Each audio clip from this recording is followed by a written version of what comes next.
Hello, today we will guide you through how to buy and sell in Forex trading Exness.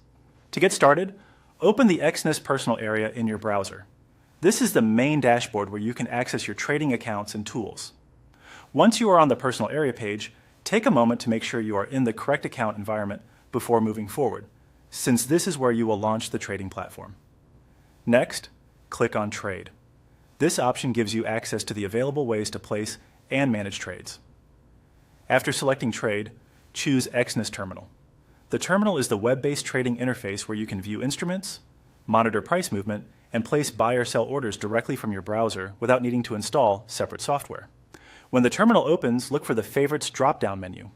Click it, and then select Majors. This helps filter the available instruments so you can quickly view major Forex pairs, which are some of the most commonly traded currency pairs in the market.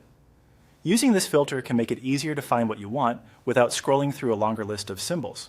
From there, click on your preferred trading pair. Choose the instrument you want to trade based on your own analysis or trading plan.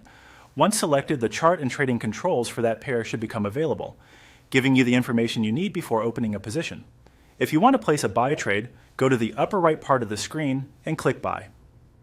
You will then need to fill in the trade details, including the volume, take profit, and stop loss.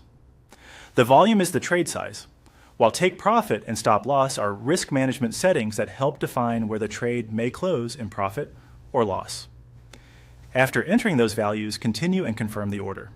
Before confirming, it is always a good idea to quickly review the details so everything matches your intention. If you want to place a sell trade instead, click Sell and enter the same key details: volume, take profit, and stop loss. Just like with a buy order, carefully check the information before you continue to confirm. A sell trade is used when you expect the price to move downward, so make sure the direction you choose aligns with your trading decision. And that's how to buy and sell in the Exness terminal.